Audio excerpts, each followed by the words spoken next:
The internet brings comic fans around the world into one comic community.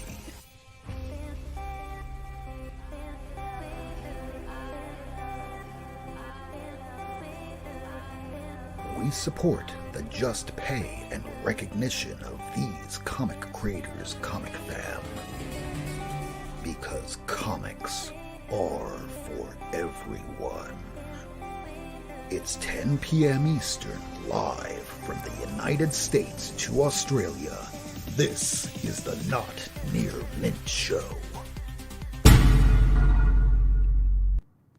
Welcome to the Not Near Mint Show, everybody. It is Wednesday, February the 16th, 2022. It's the 131st episode of Not Near Mint. Tonight, we're going to be discussing our favorite adapted comics.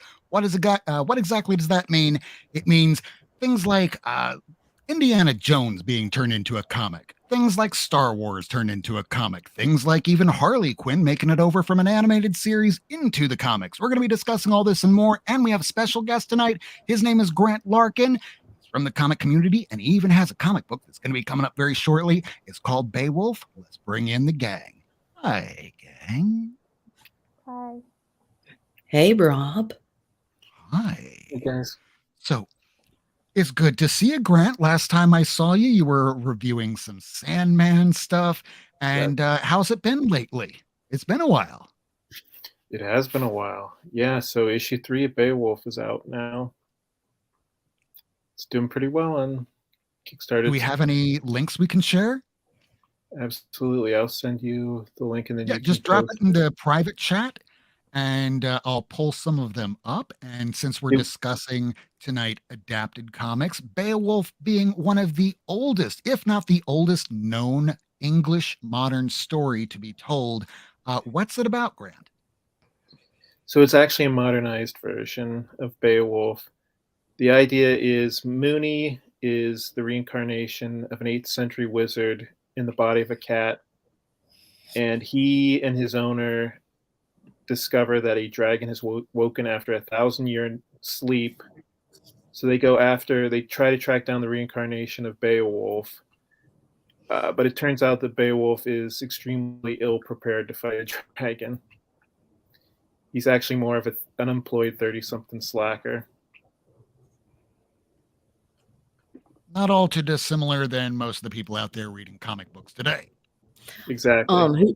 Who represents Grendel? Grendel isn't in this story. That's probably going to be in a future issue. All right, sweet. Well, keep me updated. I'm interested. And it's totally possible that we could get funded during the show tonight. It's only $150 away. Actually, $140 now. We are going to drop later on in the show a link so that way you can help fund this project. It is very worthy, and we want to make sure that we get that out there into the hands of the comic book community. Thank you. So who wants to start off with some adapted comic books? I know we all pulled a few issues here and there, and we can talk about things even if we don't have it pulled. Ace, I pulled up a bunch of screenshots. Lady, I know you have a bunch of books, and I have some over here. So who's to go first? I have 5 books that I pulled. I'll go first. Well, I am going to focus it on you, and when we come right back, I'm going to pull up the link for Beowulf. Me? Okay. So what I have is, we'll start off with my Tidal Wave / Blue Water comics. We've got Dolly Parton. So yeah, that's awesome.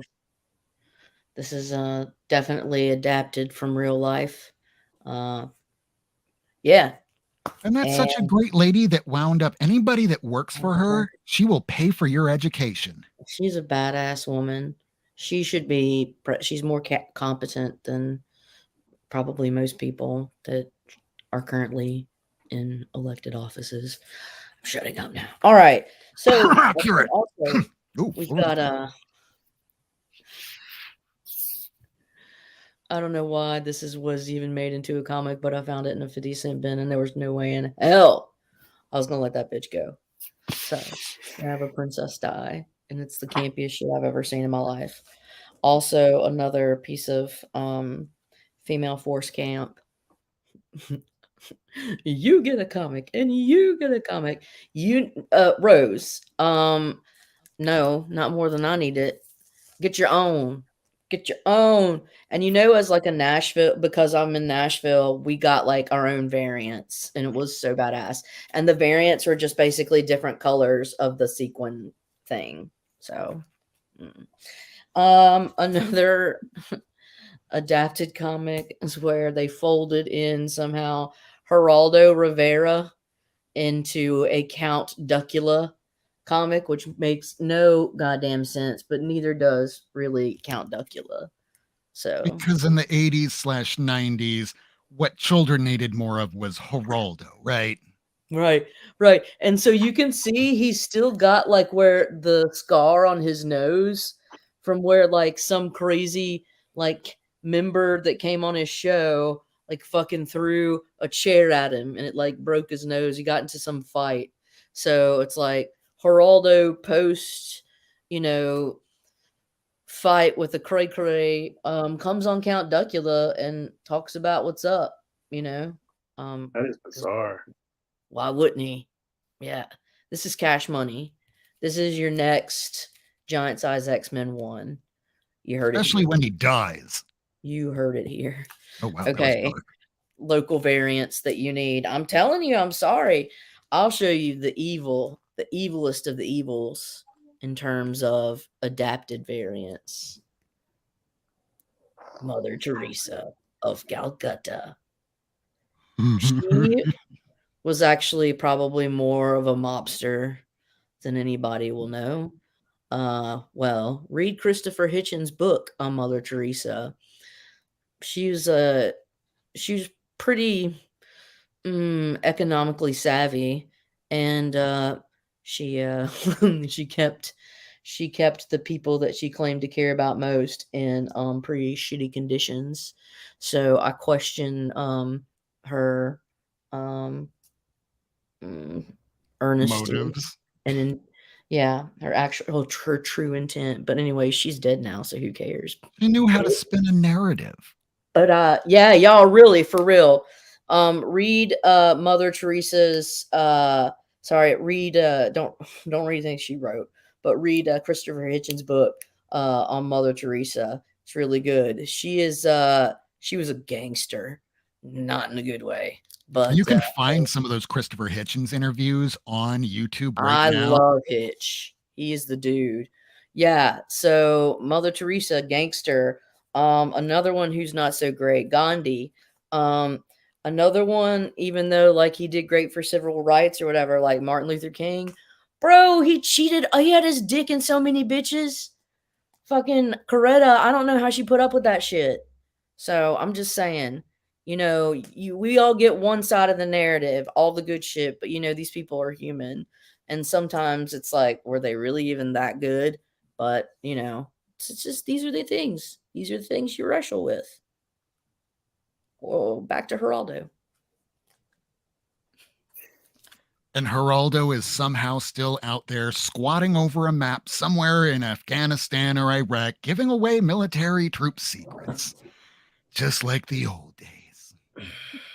So, Grant, I'm going to pull up right now the screen share that I just wound up pulling up. That is true. Mother Teresa was probably part of the original Hellfire Club. Sorry, accurate. It's more cold-blooded than the White Queen. So Grant, tell us what we're looking at here. This is Beowulf issue number 3. 1 and 2 is also available.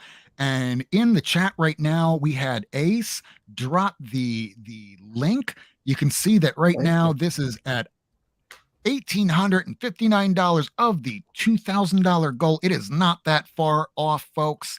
This is the time if you want to look. Here's some art from the book. A little bit of describe to the audience what we're looking at. Yeah, this is the intro. These are two random characters who are about to get turned into dragon food. The Swedish Air Force or whatever that is coming in to. They find out that an unknown threat is landed in Sweden and turns out to be a dragon. This is the continuation of the first 2 issues. But don't Right. worry, if you missed issue 1 and 2, they do have a catch-up tier. So if you have 1 but not 2, those will be available as add-ons. And there's even a brief summary of the first 2 issues in issue 3. So you can get caught up right away and really quickly. Right. So this is Mooney. He's based on my real life cat. And he is the reincarnation of an 8th century wizard. Then this is Beowulf from the Middle Ages. And he's been reincarnated as this guy. So, yeah. And this guy's kind of a mess. Again, like many comic book readers, myself included. So, yeah, and I included this page because this kind of hits home the idea of the whole kind of premise of the comic book, which is a great hero reincarnated as a bit of a schmuck. The whole idea is you have to live up to some image of a past that you never knew, and good luck with that. Exactly. I'm just looking at his expression here. You're better at pitching this than I am. Well, I'm just very caffeinated after being awake since 5:30 in the morning and at trial, running for New Comic Wednesday, preparing for the show. And I like comics. I like Beowulf.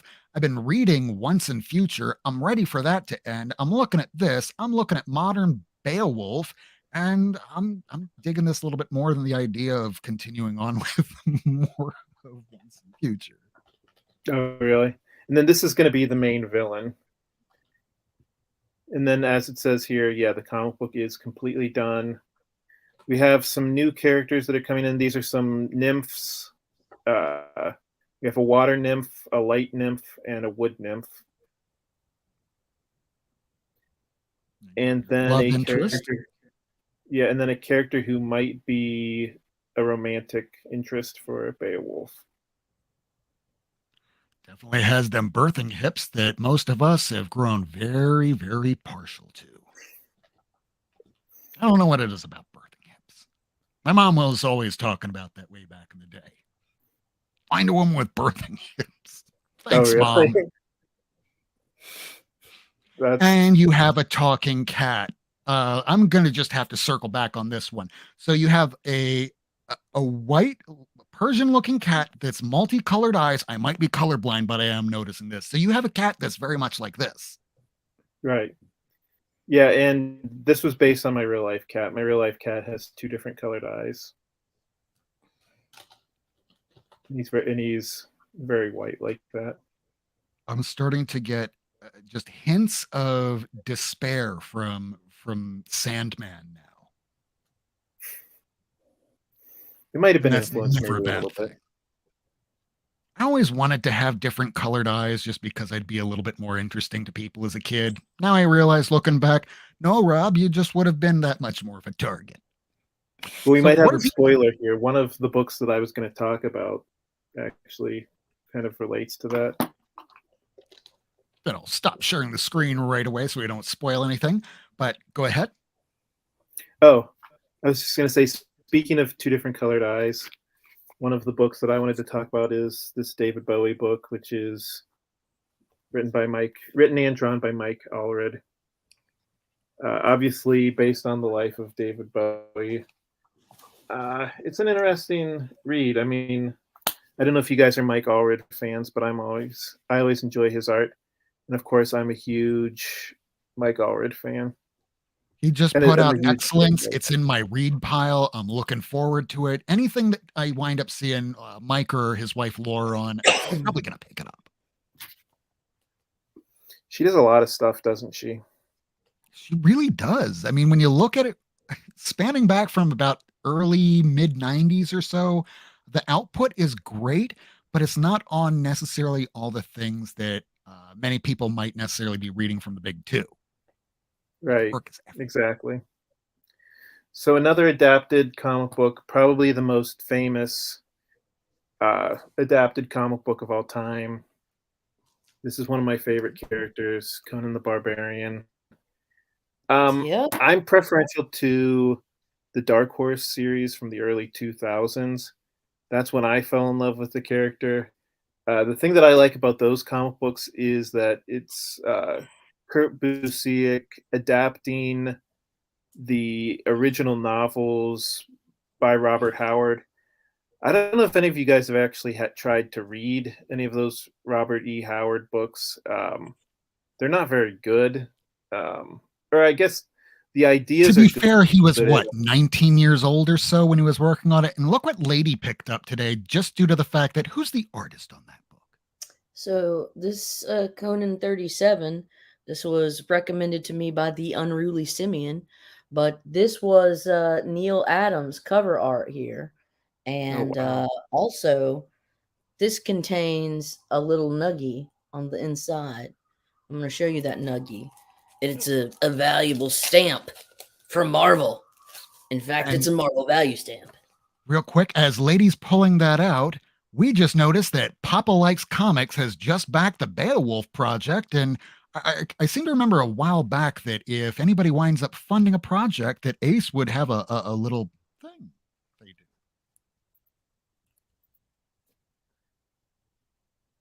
do. What? Did I miss an inside joke? I'm waiting for audio. They're muted. Ace is going to do their orgasm scream. Right? Oh, yeah. Look at this, y'all. Clip them and collect them. Big things are coming from Marvel. Watch for them. Nuff said. This is it. Your Marvel value stamp for this issue.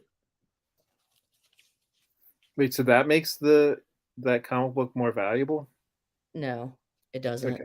That's me being that's just campy shit. That's extra. I call that lanyap. But this is valuable because it's a beautiful Adams cover, and I think the pencils inside are Adams as well. And Unruly Simeon assures me this is the most excellent issue, and I take his word for it. He's a good man. I didn't realize my mic was muted, and I said "Mommy Milkers" really loud. Oh shit! Go right ahead. We're gonna put that right back up on the screen. Hold on. Let's find that. Where did it go? We'll put Grant up on the screen as you go ahead. Mommy Milkers. Yeah. And then Grant's wife walks into the room like, "What the fuck are you doing?" This is the kind of crazy weirdness of our show. We just kind of get used to it over time because we're probably going to go to jail. Not even probably. Nope. Stop talking. Go to jail. Yeah. It's all right. It's all right. All right. So let's see here. We have some graphics pulled up for Ace. If you want to talk about them, I can start bringing them up one by one. Yep.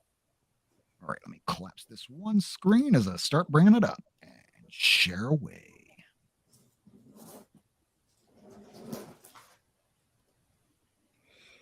I don't see nothing yet. I know. I'm trying to find where everything is. Okay.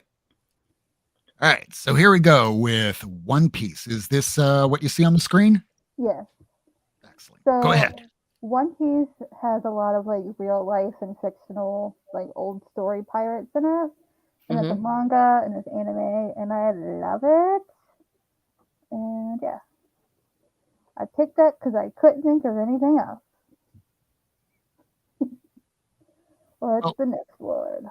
One Piece is one of the longest running manga, probably next to Detective Conan. So that's a pretty good adaptation because the anime is still ongoing. You just started it and you'll be finished in 2050 by the time that the sea level rises and all these comics will be underwater.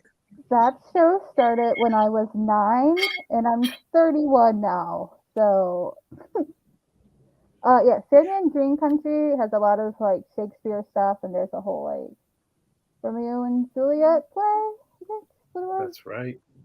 Yeah, I remember things sometimes. And yeah, can't remember anything else about it. What else you got? I'm looking forward to the new show that should be premiering. Is it going to be this year that Sandman starts, or are we looking forward to next year? This year, allegedly.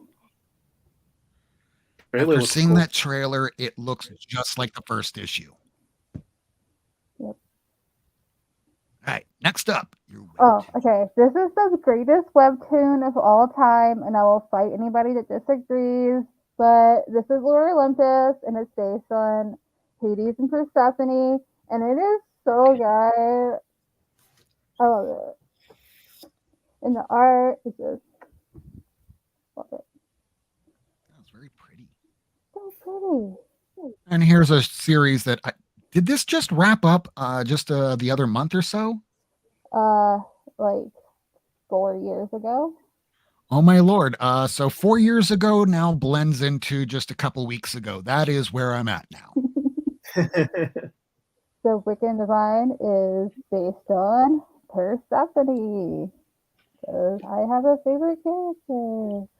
And it's about a group of like gods that like are reincarnated every certain number of years, but then they only have 2 years to live and then they die again. Really good. Okay. Spock, man. What? Sorry, I was just saying hey to Steven Spock. For some reason, the way that I'm sharing the screen now, I can't see everybody, so I can only see the screen that I'm looking at now. But I'm seemingly reminded of an Alan Moore comic, Prometheus. And if you haven't read that, it's been at least a decade since I've read it. But if you're digging Wicked and the Divine, you'll probably like that. I'll have to look that up. Next up, Prince. Well, actually, let's go to the easier thing to look at. Prince and the Dressmaker. Yeah, so this is a loosely based on Cinderella adaptation. And the person in the dress is the dressmaker, and then the person in the red cape is gender fluid, and they are a prince that wants to become a princess, and they go to like drag balls and stuff, and they fall in love, and it's adorable.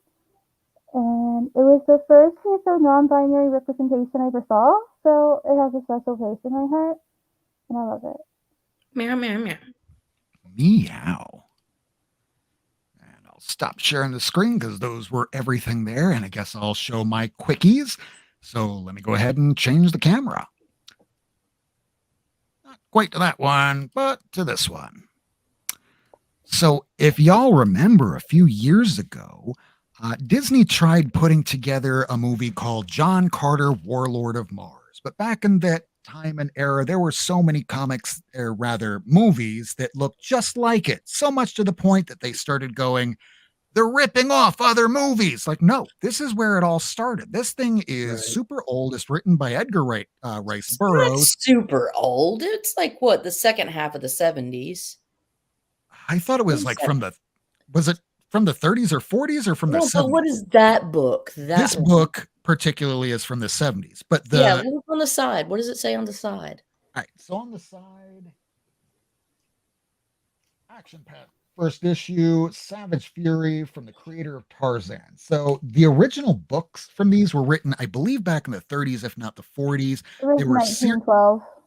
1912. Thank you, Ace. Wow, even earlier than I thought. That one came out. So science fiction has been around a long time, and science fiction bites off of other things. And when you have a guy that goes to another planet and can bounce around because the gravity doesn't affect him nearly as much, he's basically a superhero. And later on, is that seriously the premise? That is seriously the premise. So stupid. 3 hours long, and they didn't know how to market it, so they tried. 1977. 77. Yeah, that's when the comic came out.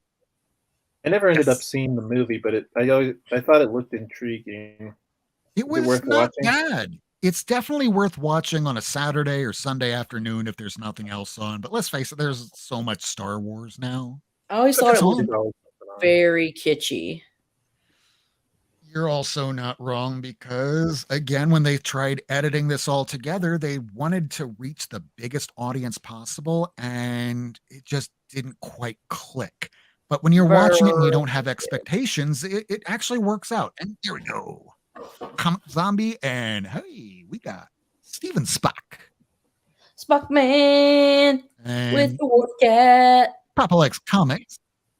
He says he thinks John Carter was a Civil War soldier that may have dreamed the whole Mars thing. Huh, And that is that's something that interesting. keeps creeping into the storylines throughout at least the first movie, because that movie, Disney, they were trying to put together a series. It just failure to launch.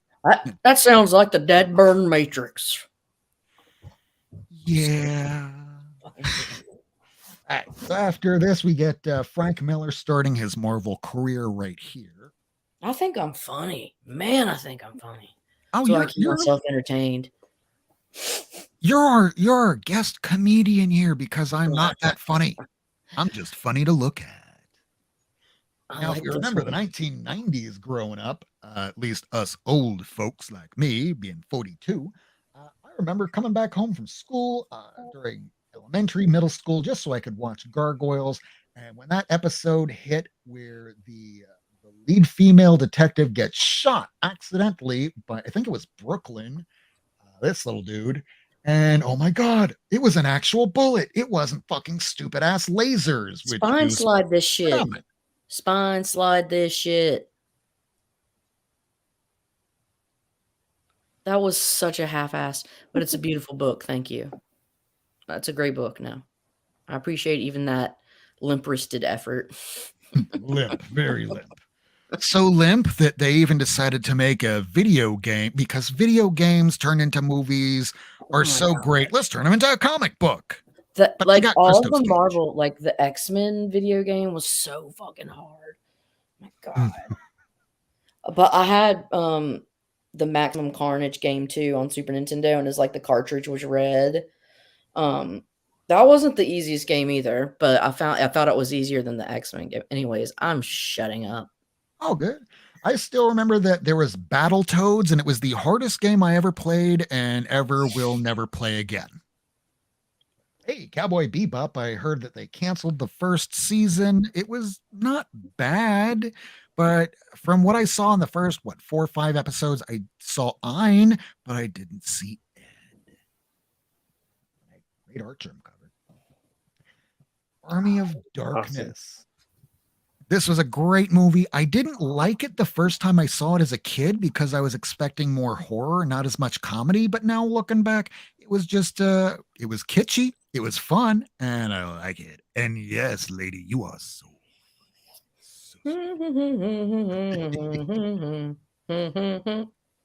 Now, when I was a kid, my parents didn't exactly know what comics to get me, but they knew. They didn't know key issues. My dad was into cars. My mom read romance novels. So this was a big story in the 90s. I need to tell Steven Spock, you're talking shit, brother. I could beat your ass at checkers. I don't think he knows that my great grandfather was actually like the state champion in checkers. My dad, we have like a thing fucking framed. It's so lame and weird and random. So you just watch where you talk shit. You better change that shit to pinochle. All right. Yeah, Rose Gray also got the Cowboy Bebop too. Yeah, it's probably a future dollar bin book now. But Amy Fisher, there was a big violent story at the time. Didn't she cut off his member?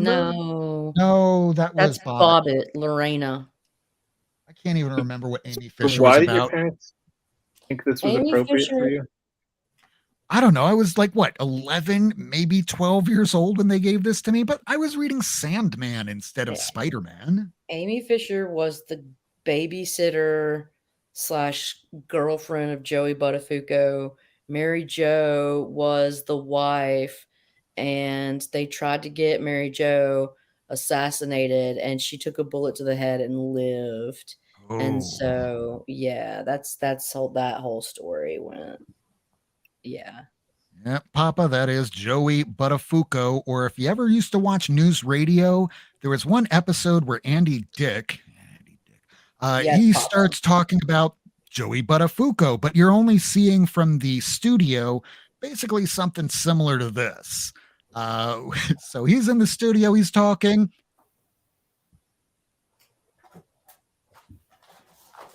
And here you wind up seeing the lead guy going, of all the ways that you could pronounce Buttafuoco, you picked the worst possible way. And that's the only thing I really know much about Joey Buttafuoco. So there's that. And then we're going to move on to Hellraiser, because this was my jam when I was a kid. I was huge into the horror scene, and a dude with pins in his head, and it's hell, and it's a pleasure box, and it's gore, and it was just everything that I wanted when I was like a 9-year-old, 10-year-old, 12-year-old, 15-year-old, 42-year-old. Here we are. Truth comes out. It was so good that Boom wound up making a sequel from the series that got some attention from Clive Barker. You know who else loves this shit? Who? G-Man. Oh, yeah. G-Man has good taste. And you have good taste that we're going to be talking later on the show for some of the new books that came out today, and hauls.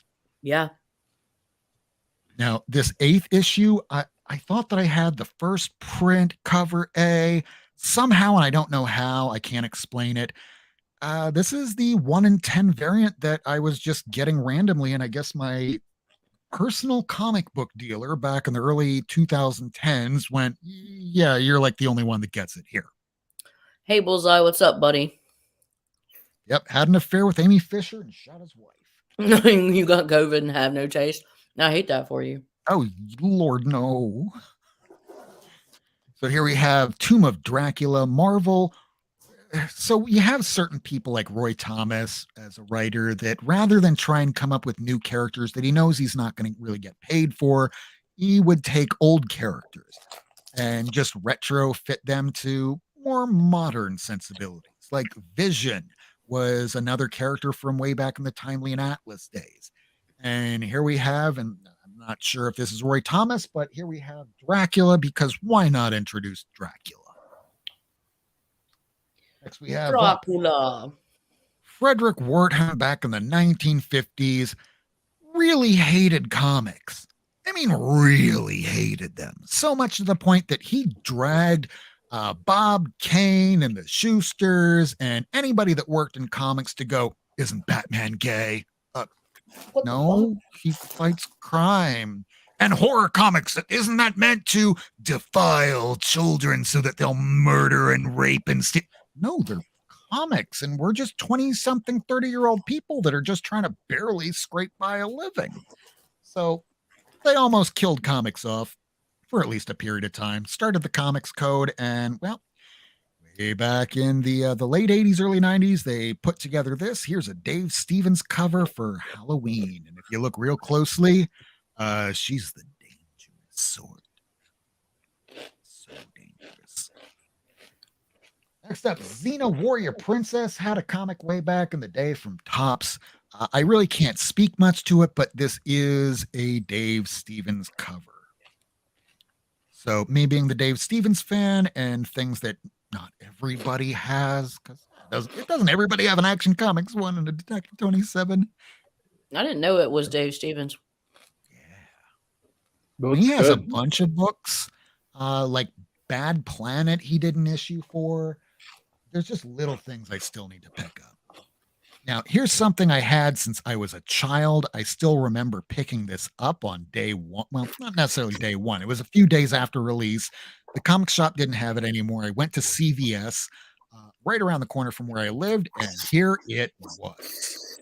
The first freaking appearance of Batgirl. Sorry, not Batgirl. That's Batgirl. Harley Quinn. Started off from the Batman animated TV show. There was an appearance earlier where it was like a Batman animated series on tape, and some people consider the first, and here we have what the rest of the comic community considers the first appearance. And Newsstand. Kind of glad I didn't pick it up at the comic shop that day. This is something I got from Chino. This is the first time I ever wound up picking up anything from a auction. This was about 4 or 5 years ago. And yeah, so Doug might have owned this copy, but way back in the day, they were planning on introducing a Batgirl on the TV show from the 60s. And it was either they were going to do it on the show first or they were going to do it in a comic first. This wound up hitting the market just before. Nice. And similar story, and this is the last one I have pulled for the Batman TV show. They were trying to put together some new villains for the show. They came up with like a clock king, clock master dude, and they came up with a pharaoh that never quite made it to comics. They tried with Tom King, but one of them was Poison Ivy. And most people would be forgiven that you'd think that Poison Ivy would have been around a lot longer. I mean, Two-Face has been around since the late 40s, but she's only been around since about early 60s. Pretty new, actually. So those were all the comics that are adapted that we pulled, some of our favorites. Let us know in the chat below. Let us know later on, especially if you're a replay viewer, if there's anything that you think we missed. And of course, we probably missed something. So new Comic Wednesday, lady. New pickups. Did you get anything, Grant? I didn't stop at the comic shop today. Oh, okay. Sorry. Rob, you got a shit ton. I did get a shit ton, and we're going to get right on to it. So here it is. This is the portion of our show. This is something that we've all been waiting for from week in, week out. This is our comic book therapy segment. So, what exactly is the problem? Tell Dr. Wurst. It's Swole Black Cat. I see her in my dreams. It is okay. Swole Black Cat cannot hurt you. But what if I want her to hurt me? What? What? What? All right. What'd you pick up, lady? I'm going to show you some new pickups, some back issues that I got at the LCS, and some arrivals from the mail. And we're going to start with the new pickups. This one is Crash Pad 1 by Gary Panter. It's second print. That's a back issue, or It was on the fucking wall today.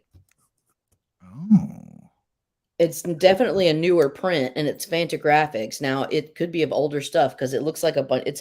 I looked through it, and it's really like hippy dippy ish. it looks 70s, but I could be mistaken, and it could have just come out today for all I know with that feel. It definitely is a newer print. It's 2021 got print on it. So yeah. But that's not to say that the original content was not created earlier. But it just looked fun and cool to me, and I looked through it, and it's really just it's just fun, like kind of hippie pot trippy humor. Sorry, Papa, about Blade Runner books. I just don't have any on me. This was Animal Castle number 3 B cover. You and I got the same one. I know, I saw that in your pick. I love it.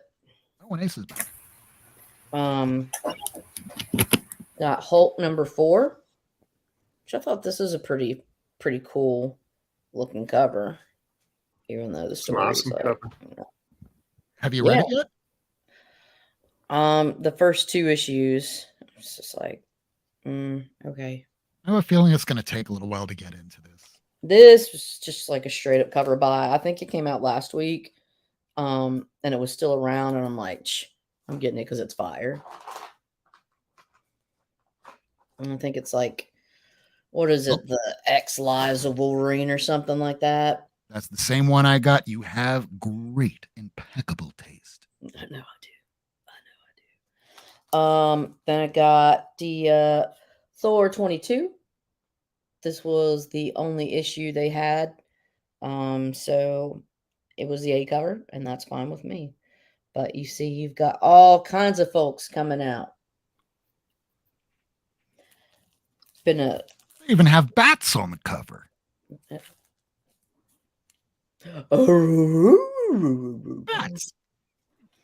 And if you really want to get to bats, just take them for walkies. Voices, Legacy. This is the B cover, Oliver Coipel variant. And I could be pronouncing that incorrectly, and I apologize, but this is just my favorite of them all, especially since you've got Lunella Lafayette, which is Moon Girl, and you got Miles, and you got Riri, Black Panther, Storm, Luke, just so beautiful. Prince of Wrenches. I really wish I would have seen that. I don't know what that one looked like. I'm not sure what it looked like. I have it. Okay, cool. I picked up, here's some of the back issues I picked up. So I picked up a Silver Surfer 134. I'm trying to get issues 100 through 146 because they're just the lower print, harder to find ones. And it's my challenge to myself. I like personal challenges. So 134 and then 135. Look at this. Is that Ron Lim? Yeah. Witching Hour. That's Agatha. I know. It's Agatha. It's Agatha. Yeah. I know. I was like, oh shit. I'm gonna have to get this one. Get this mother lover. So I picked up 135. So I was really excited about that. Seeing Agatha going against. And when everyone's focusing on key issues, you miss out on some of these things that you wouldn't know otherwise.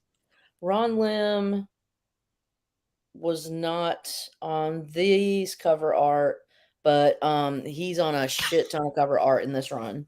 In that run. The issue 37 of Conan, which you guys saw that earlier. This is the Neil Adams cover. So, it looks awesome. Yeah, it's beautiful. Beautiful. It looks like the woman at the bottom is having some spine issues. I mean, yeah. Look kind of stretched out there. Yeah, she's kind of elongated. A smidge. Just a smidge. Wait, that's how J. Scott Campbell learned his anatomy. That's probably right. And then these two just came in the mail. Speaking of Oliver Coipel, it could be like Coipel or something like that, and I just sound like a dick. Yeah, so Michael, my friend, Unruly Simeon, told me that I needed to pick up this Conan issue 37 because it was a badass issue done by Adams. And I said, okay, fine. It was at my LCS for a reasonable price, and I did. Is it badass besides the fact that it's Neil Adams? Or I don't know, you probably haven't read it yet. Yeah, I'll have to read it because, like, I'm not going to sit here and say that I think that barbarians are particularly badass, but I do think that Neil Adams' art is badass. I would have to read this story. It looks pretty cool. Yeah, I looking through the some of the panels. It looks kind of Black Panther-ish. So it looks like he's dealing with some sort of, I don't know. It just looks pretty interesting. But no, I can't say that it's cool other than the fact that Neil Adams has done it because I don't know the content. I do know the content of this, and I know it's badass because, one, Jason Aaron wrote it, and Jason Aaron on Jane Foster Thor is amazing, and two, Oliver Coipel did this cover, and it's a 1/25, but it's so beautiful. That cover's a little hot. It might be a little too hot, Ace. Ace, I'm sorry. So sorry. Warning, warning, warning, warning. Banger alert, banger alert. Holy fucking shit. Look at that fucking book. Oh my fucking god! Look at that fucking book! Oh my fucking god! Look at that book! Jesus! Jesus! Oh my god! I like turtles. Me too. All right, so there you go. Thank you, Papa. And then I got issue 2 variant of that, which is this is a Marvel 92 variant cover of the Mighty Thor. So it is for the same volume. Thunderstrike. Anyway, what's that? Is that Thunderstrike on the cover? Yes. So it's a 92. It's like an homage to Thunderstrike, exactly. Because those were his 92. Pretty big in those years. Man, everything's coming back now. So there was a whole like X-Men 92 was a run, and then when that came out, they did a whole thing of like 92 variants, and this was part of that. So yeah. That's all I got for you, buddy. That's all we need. And we always need more. Isn't that right, Ace? Sure. You got some books today, or you got some stuff in the mail? Yeah. You ready? Yeah. All right. So the most important thing I got is the sticker of Bumpy from Jurassic World Camp Cretaceous. Bumpy! Bumpy protects. Like, Bumpy is having a nice out on you. I am not pretending for even a second. Bumpy is the best. Bumpy. I got Devil's Cake, which is originally like a Tapas thing, which is like webtoons but like queerer. And this is at my comic shop, and I got that. Then this is one of the first Prince of Heathen as a trade before they went to Vault. So that's exciting. And got some Maria Louvet. Is that from McKay's? No, I don't have McKay's. Oh. They don't got a McKay's. That's yeah. I thought like everybody around like the mid part of the country had that, and just us down here suck. So we had one, and then it closed after being open for like a year or two. We didn't really have anything in there. And one of the people I bought another Maria Louvet thing from put this in there, and I didn't have it, so that was neat. Sweet. And Radio Apocalypse. Has the second issue come out of that? No, everything is being delayed from Vault right now. And that's it. This is the John Gallagher variant of Love that cover. Beautiful. And the Savage Shores. That is blowing up more and more with each passing week. Yeah. My LCS stopped getting them in after issue 1. Oh, I know. the print run is so low for those early Vault books. Yeah. And I need people to stop caring about Vault, because last year I was getting everything for like $1 or $2. And now I'm not. I'm not okay with that. Oh, welcome to our world. Then we got Faceless 3 number 2. And this is the Jenny Friesen. Oh, Yeah, sweet. yeah. Radio Apocalypse is out next week. Supposedly. Allegedly. And then this was a store variant for Faceless 3 number 2. And I love it. Oh, That Dude Books. He's pretty cool.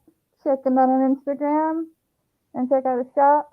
And that's all I have. Get off my face. I shall get off your face. Tweet. Before I show anything, Grant, do you have anything else that you want to show us last? You mean as far as adaptations, or Any other books that you might have pulled that you didn't get to show us yet? No, I didn't make it up to the comic book shop today. Sorry. It's okay, because after you see everything that I pulled here, you're going to go, dude, what's wrong with you? And the answer to that is a lot. Maybe there'll be some inspiration for me when I go. I'll probably go later this week. Now, there's a couple that are absolute musts, and my big cover of the week is Detective Comics.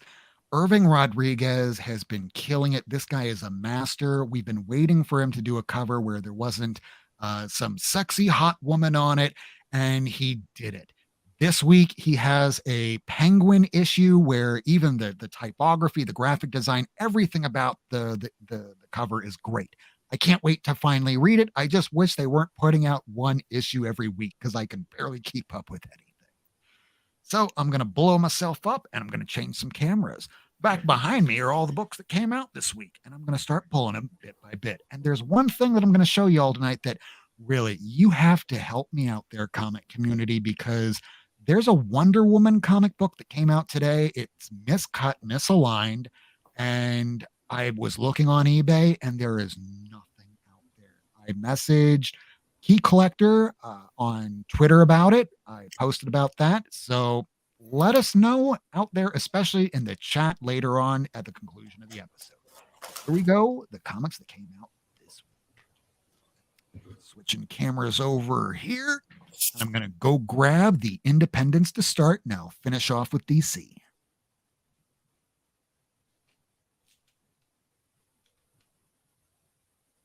All right, so here we have Animal Castle, issue number 3. This is the B variant. Now, grab this light here to get a little bit better look for everybody. All right, that should look a little better. All right, Animal Castle, issue number 3. Followed up by The Cult of Icarus, issue number 1. Looks like a vampire tale. And Ace, if this is something that you're going to want, or if you missed, just let me know. I will, because I'm definitely interested. I kind of had a feeling. That's why I grabbed it. Now, this is another one of those I can't believe I'm still picking up, but here I go. And one day I'll be able to trade it for something I actually care about, like, oh, I don't know, like maybe a Strange Tales 126, 127, or a few of them in a row. Here is Maniac of New York. This is Bronx Burning, and whether this concludes with issue 5 or 6, or it continues, I am concluding this series at issue 6 because it kind of feels like it doesn't know where it's going. But it's still fun. I just don't want to have a huge box of Maniac of New York where it never ends. Here is Quad from Behemoth. Now, when I brought this up to the counter earlier today, there might have been a price attached to it, but if you flip it back and front, you don't know if it's $3.99. You don't know if it's $4.99. My shop charged me $3.99, so hopefully I didn't screw him. Next up is Rain, issue number 2. And for those that read the first issue to this, this is a beautiful, heartwarming story, and then everything goes to shit when the clouds part, and instead of rain dropping down, it's crystal needles that tear people apart and erases a good chunk of the population. It's a tragedy, but told so well. Here is A Righteous Thirst of Vengeance, issue number 5, I believe. I still need to read past the second issue, but it was good so far. But it's one of those that is Remender, and I will like to binge his stuff. I stopped picking up Scumbag, but let's see how far this goes. Next up, Teenage Mutant Ninja Turtles, issue number 126, cover A. Next up, I don't know much of what this is about. This was a cover by, and Papa Likes Comics. I am not certain about Quad being a weekly book. Anybody else in the chat, do let us know, but the first issue looked good. I remember the write-up. It's a post-apocalyptic tale, and I usually kind of like them. And Rose Gray, it is good. I liked it.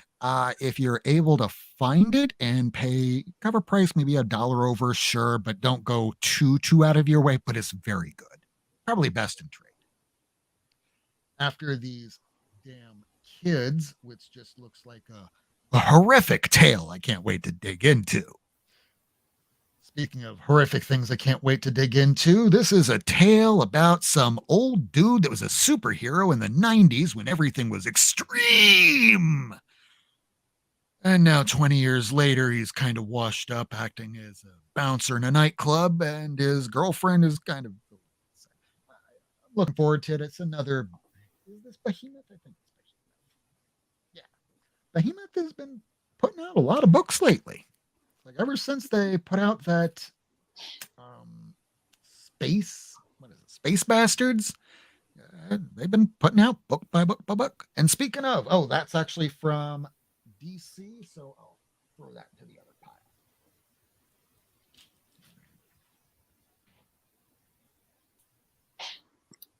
All right, here's the Marvel stuff, and I know we're coming up on the hour, so I want to finish this quick.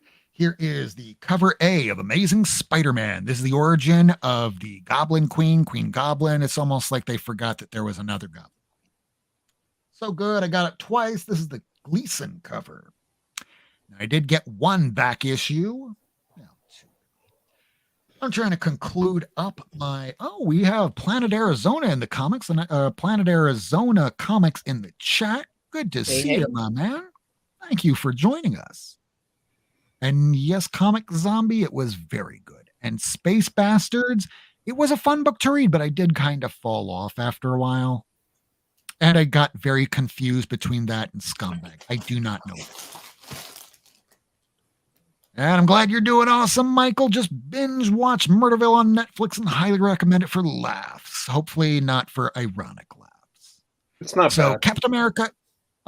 Oh, then maybe I'll give it a try. But first I have to finish off Camp Cretaceous, Jurassic Park. Now this Captain America, I still need an issue 100 and like a 104, but I am putting together my Captain America run and it is going pretty well, and I'm glad I got to pick this up today. Next up is the Super Log variant of issue number 2, Devil's Reign Superior 4. And that's just pretty looking.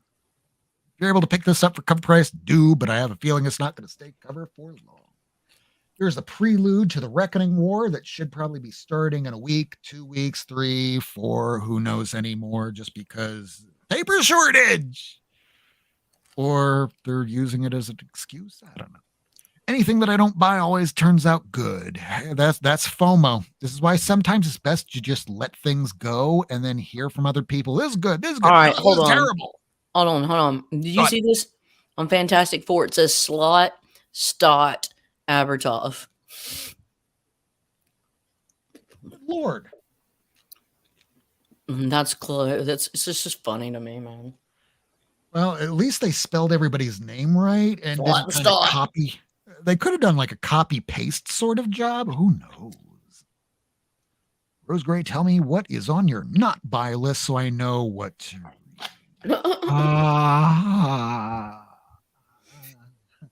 All right, so this is going to be jumping in probably into an issue number 1 in about a week or 2. Who knows? Here's issue number 4 of the Donny Cates run on Spaceship Hulk.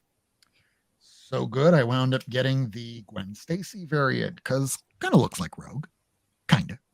Hey, Kurt, Comics on the you. mind. Hey, glad to see you're okay. Make that money. Keep on working. Be safe. That's all it's about. Be safe and hope to see you soon, my man. Take care. Love you, meow meow. All right, next up, well, I'm going to give a little bit of a spoiler here because we all knew who he was really going to be. So Danny Rand lost the powers of Iron Fist in saving the world, and now he has to train the brand new Iron Fist. And who could that possibly be? Your mom. Well, I'm not here, but right, very much a possibility because in comics they can bring people back to life. But life, shit. But at least in this one here, it did not turn out to be the that character from Iron Fist from the previous run. No, they went in another direction, but we knew what. My LCS did not have that. Really? They could have been sold out. They could have stuffed them behind the counter. I mean, they printed a ton of them. I thought you already had. Oh, I had this already, but as it turned out, that the new Iron Fist is, Swordmaster. So it wound up happening in order to get him to be Swordmaster. Oh, got you. Swordmaster's new. Got you. Yeah, Swordmaster is now Iron Fist. So you just pulled that to show. Exactly. That's the big spoiler. So we're kind of going to be expecting that War of the Realms. But first Swordmaster appearance was on the cover of New Agents of Atlas 1. On the cover, but the first time he was actually in the storyline was in 2. Yeah, because I could have gotten this a long time ago for like $5, but then all of a sudden, hey, did you realize that Swordmaster's not in the first issue? God damn it. Dope. So here it is now. The second issue is worth more than the first. I even have the second print. I went all in this because I'm a huge fan of Iron Fist.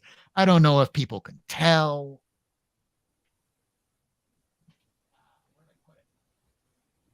We can't hear you talk. So maybe you're just not talking, but yeah, it's not like I'm a fan of Iron Fist. There you go. So who is Swordmaster? I'm seeing in the chat. Well, Michael's like, someone tell me who Swordmaster so Swordmaster is. Does he even use a sword? Yes, he does. Okay, so the basics on Swordmaster are he first starred in a Chinese manga, and then Disney sort of bought it out and imported him into the Agents of Atlas storyline. This is a character with like a mystical sword that winds up getting shattered. You think he's dead at the end of a White Fox comic that just came out. And from that shattered sword, it wound up being embedded in his hand. And he now, like Inuyasha, he's trying to find the shards to put his sword back together. Meanwhile, he's being trained to be Iron Fist by Danny Rand. LCS didn't get any coverage, only the Gwen Stacy variant, which would be this. Yeah, Comic Zombie, I didn't see any Iron Fist at my LCS today. If I can wind up finding another one for you, I'll try and grab it over the weekend. Oh, it's not a big deal. I mean, I can live without it. I'm not going to die. And yes, Planet Arizona Comics, before the pandemic, for the 5-issue series, you could have got it for $50, probably even like 30. Okay, so Tacoma gives us the real breakdown, and he says, Swordmaster is a guy with a sword. He's a master of it. It's hard for him to scratch. You know what? Whenever I tell people, if you can't explain it so like a toddler can understand, you don't know it well enough. And guess what? I don't know it well enough. I have the 12 issues of Swordmaster, haven't read it yet, just bought it about a month ago, but I am waylaid by so much stuff. Broke a sword sounds more like a sword waster, not a Swordmaster. That's a good one, Michael. We do like that one, and we appreciate you. Arizona Comics, my shop had a bunch. I can pick you up a copy, lady, if you want. You don't have to. It's not a bit, look, I'm not going to die if I don't have the new Iron Fist. Yes, rule number 1, don't die, folks. In fact, lady has good taste because she saw the picture that I took earlier today. I sent it to her, and she went, "You turd!" I didn't say you turd. I didn't call you a turd for that. No, I'm embellishing. It's for the storytelling purposes. Oh, okay. Yeah. I got this. So I bought off of IG. Someone had that for sale on like a claim sale on IG, and I actually got that same book today. And I was like, that was so funny. I just thought it was really, because Rob and I end up, it's just weird. We end up buying like the similar books, and we don't say shit to each other about it. And then it's like, oh, you got that too. Turd Ferguson, exactly. That's just how we operate. And I'm still looking for an issue 29 because for the longest time, this was considered the second appearance of Spider-Woman in comics. Technically, she appears in issue 29 for like a panel. So this would be her second full appearance. But so glad I found this at the comic shop I go to. And that comic shop is, and I'll show you all in just a second here as I pull up that graphic. But the comic shop that I go to, his name is John Freshly, and he does a claim sale and auction every Thursday about 8 o'clock Eastern time. And this is where I get most, if not almost all. I like the team ups. Some of those are really fun, and you get a lot of cool early appearances. Oh yeah, like in the team up, you get Captain Britain, you get Arcade. In the 2-in-1, you get Screaming Mimi, and who else? The Deathlock 2-in-1 was Deathlock 54. Yeah, I just picked that one up a couple weeks ago too. So yeah. Good. Who was in that? Who's the name of that? Titania? Who is it? Oh, it was the first Titania before they wound up killing her off a couple issues later. Yeah. So aside from Miss Marvel Voices one, I did pick up another variant. I didn't see the one. Spectrum? Is that Spectrum? This is the Spectrum. I didn't know. No, there's another one too. Oh, then I didn't see that one. There was It's only the got an regular orange cover. background. Yeah, these were only two that my shop It's had. Souza. Souza did it. Souza did the other Spectrum variant. Team ups were great introduction. And now I want that character. one. Yes. You don't like team ups? Next You up. like it when the hero has agoraphobia and spends the whole issue alone in his bedroom with his 5 cats? Okay, that's cool. Oh, that's me. Hi, I'm a superhero now, apparently, according to Michael Emond. Arcade is a kind of a cool villain if done right, and now that we have tech the way that it is, Arcade could be a super scary villain. Yeah, I mean, yeah. Venom, and apparently this now has the first appearance of the Kings, plural, in black. I'm kind of only okay-ish on this storyline here. I do know that there's going to be a new Carnage that's going to be coming out very shortly, and that one is going to tie in. And if you miss it, you don't know what's going on in Venom. Mm-hmm. Next up, the last two of the Marvel X-Men number 8. I haven't read it since issue 4. And X Lives of Wolverine, one of the variant covers with all of them as Wolverine. The last parts here, and then we're going to wrap up the show. The DC Comics with a weird-looking error variant. Please, people, let me know. Look, search. Maybe this is a 1 in a million. Maybe your book is a 1 in a million. Who did that? The mini thing in Majiggers of Wolverine, that variant. I think this is Daughterman. I can't even not hear you. No, I'm sorry. It's Jen Bartel. Okay. That's why I got it, because I'm pretty sure that when I initially ordered this, that they did not have. Is that number 2? That is number 3. The one that just came out today. All right, here we go. This is the DC Comics that came out today, with the last one being a very special sort of looking issue. Please let us know in the chat if you find out information. Here is the Federico. I'm always going to mispronounce this. Riccardo Federici. I don't know why I have problems. Yeah, Riccardo Federici. You said it right. Good. I actually didn't screw up today. Just now. Oh. But that is a cool looking cover because it is early days of Batman before he was Batman. Next up, this is the cover of the week. This is Irving Rodriguez, master painter. Look at his penguin. And a black cover at that. Feels good to be a gangster. I mean, I could do without the promo for the new Batman movie, but otherwise, this is a perfect cover A. I love this. I wonder who the cover used B is good. Lee Bergermo. He's been knocking it out of the park with all of these detective comics. Next up, another issue of The Flash. I hear that Iris gets powers in this. Green Lantern, issue number 11. I will probably be stopping at issue 12 unless you give me some reason to keep on keeping on.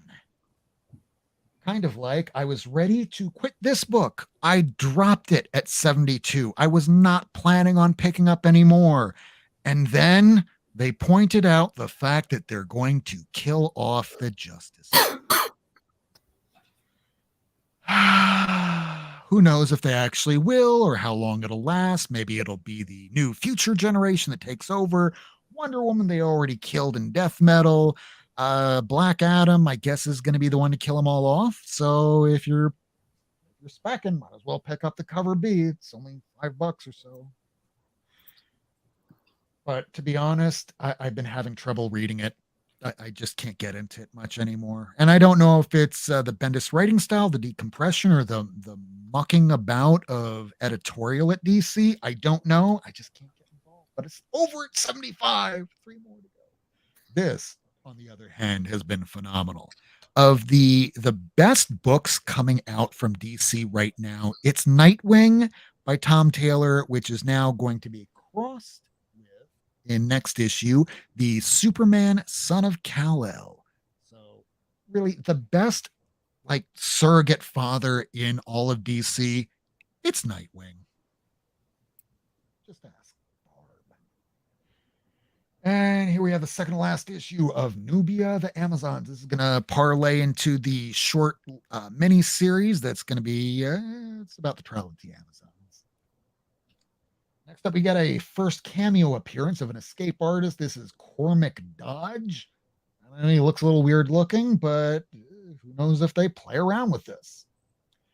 Final issue of Tom King's Supergirl, Woman of Tomorrow. Alcoholic, vulgar superwoman. Let's see how this plays out. I didn't even bother reading issue 1 because now it's all done. So here is the cover B to Wonder Woman. And as most people know, I usually only wind up picking up the cover Bs to Wonder Woman. But when I ordered, I did see that the Dodsons were going to be doing a cover A. So of course I had to pick up that cover A. And when I got home today, I went to go put it into CLZ and I kept scanning it, and it just wouldn't go in. And finally I pulled it away and I went, what the hell is wrong with this cover? Why won't it scan? And I got a really good look at this. What the hell is going on with this cover here? It's chopped off at the bottom, so you can't scan it in. And at the very top, you have this printer label that it looks like it should have passed quality control, but did not. So now I have a misaligned cover that goes from front to back, but the rest of the book remains untouched. So this just looks like a slight little error. But when I went to go look this up on eBay, I can't find anything else like this. I wound up contacting my comic shop, and my LCS didn't have anything else like this. He had about 5 copies. They all looked fine to him. I sent him the picture, and mine's the only one that has this little line going across the top and chopped off here at the bottom. So let me know out there, comic community. This is this something typical? Are there more books out there like this? Is this a one-off? Please let me know. Otherwise, this has been another episode of Not Near Mint, and I'm going to bring my camera right back. So next week, we are going to be having another very special guest, and that guest is going to be, oh my Lord, we are going to have Sebastian Perez and Tress Dean from We Ride Titans for episode 132 of Not Near Mint. Also, if you want to promote your comic book, if you have a Kickstarter, as long as you're not CG, we would like to talk to you. We'll even make a short just to get your product out there, because we need people to know that there's more out there than just Marvel, DC, and superhero. Even if your book is superhero related, hey, everyone's got to start somewhere, and we want to see you part of the community. So we're going to go around the room and see if there's anything anybody has to promote. Lady, anything going on over on your channel? No, I don't have anything. You know, if I do, you'll see me on there. If not, you won't. How about them apples? I can work with that. I like Perhaps those on Friday we'll think of something. All right. How about Ace? You got anything coming up? Nope. All right. Then that leaves one more person, and he has a book. Go ahead, Grant. Yeah, like I said, check out Beowulf over on Kickstarter. It's the story. It's a modern retelling of the classic fairy tale. Or technically, it's the reincarnation of the classic fairy tale character. I'm going to copy this one more time, and I'm going to drop it in the chat so people can take a look at this. Ace already has this up for the Kickstarter, so go ahead and click on that. We want to make sure that this gets fully funded tonight, and I'm going to click on it one more time. That is the other link that Grant dropped for us. And again, if you back this, you will get a Mommy Milkers video. It will be in this very video here. So how about I go ahead and check and see how this is looking right about now. I'm bringing up the website. Let's see how this is looking. We are at $1,883, so we are still just a little bit so further close. off. Go ahead. It's been so close for so long. We're at 79 backer, 19 days to go.